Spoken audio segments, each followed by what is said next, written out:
Retired Lieutenant General Richard Newton joining us now. He has more than 3 decades of military experience. Lieutenant General, as always, great to see you. I want to begin with this very troubling report tonight. We just shared that video breaking tonight, new for folks at home, of Russian troops essentially kidnapping, abducting this mayor in Ukraine, someone who had been applauded recently by the Ukrainian president for his efforts in keeping people safe.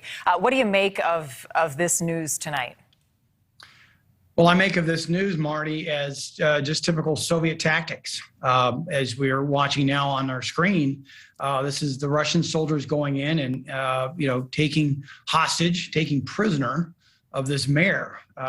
And he was targeted, obviously, because of the high praise he'd received from certainly President Zelensky, but how he's been striving to, protect his people. And then he's now as a prisoner with the Russian army.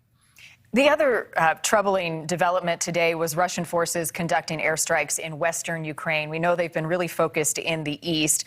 They're also recruiting volunteers from Syria. Russia is to join in the fight. Talk about the strategy and tactics behind that and how that changes how the Ukrainians defend themselves. Well, the center of the fight, the center of effort is still Kyiv. That Russian convoy that we mentioned, or we've been watching for the last several nights, is now just about 10 miles north of the city. But they have expanded the fight, certainly from the air to the western part of Ukraine. I don't believe it's really strategically significant at this time, but it has shown that they have expanded their reach as best they possibly can. They are recruiting former fighters who've been on the side of Russian conflicts, as you mentioned, in Syria, and also former fighters in Chechnya and so forth. So that doesn't surprise me either. But nonetheless, we're up for a heck of a fight now, I think, as that convoy marches closer to Kyiv, certainly over the next 7 to 10 days. Maybe the bloodiest yet. Lieutenant General, I want to talk about Russia's military muscle. You know better than most, specifically when it comes to the air power. What do we know about Putin's forces now that we didn't know at the start of this 2 weeks ago? Well, what we know, Marty, is at this moment, 100% of his forces that were part of the invasion are now in Ukraine.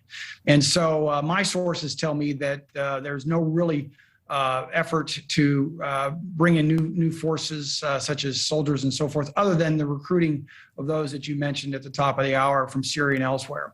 I think you're going to see an expansion of his air capabilities, as I've mentioned before in the show. I flew with the Russian Air Force, and I know they've got some modicum of capability. But let's back up just a little bit. Our thoughts. I was part of this thought process as well, as we thought the Russians were 6'5" or 7 feet, to put it in a basketball vernacular. But we've discovered through this attack and this invasion, he stalled off his timeline, that Russian army may be just about 5'5", but still they're very lethal. And it would not surprise me, it hasn't surprised us to this point now, that they've gone after these civilian targets and the atrocities and so forth. So you're going to see more blunt instruments of power. But again, the Russian forces are just not as effective as perhaps we would have thought prior to February 24th. Well, and if you're going to put it in basketball terms, the Ukrainians are scrappy, so my money's on them at this point. You say all the instruments of national power are being used right now simultaneously. What does that mean? What that means is if you look across, and this is broadly speaking, but there's 4 key elements of national power or national security. There's the diplomatic, there's the information or intelligence, there's certainly the military, and then there's the economic and finance. And what we've seen, for instance, with Vice President Harris visiting Poland and Romania yesterday was significant. That's a very strong diplomatic effort, not only for her to engage the Poles directly, but also to show that the United States is very much supporting and trying to keep NATO unified. And then there's other elements that are playing simultaneously. We may not necessarily see them. We generally focus on the diplomatic and the military piece of this, the deployment of forces, and they're moving the 2 Patriot batteries into Poland and so forth. But they're all happening simultaneously 24/7. If Putin believes he's losing this war, what then? Boy, that's a tough question, and really only Putin knows that. It's very difficult to get into his mind, and he's got very, very small cadre of people around him. So, and I'm not even sure he's listening to their advice either.